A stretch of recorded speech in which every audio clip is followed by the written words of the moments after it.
Forget the wires. Now you're just a few taps away from enjoying your iPhone apps in your car.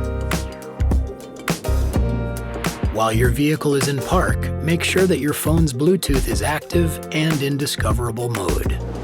Then, to begin, tap the gray Apple CarPlay icon, then tap Connect to Phone. Open your Bluetooth settings, then select your car name. Tap Pair, then follow the prompts to complete the wireless pairing.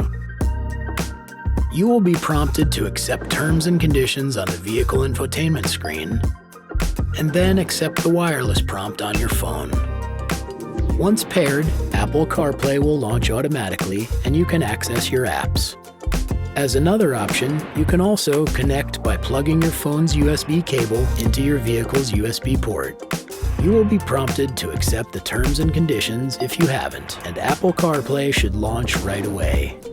Just follow the prompts on your phone to continue wirelessly. So now you can make calls, get directions, access your calendar, play your tunes, or ask Siri to read your messages, all from your vehicle infotainment screen.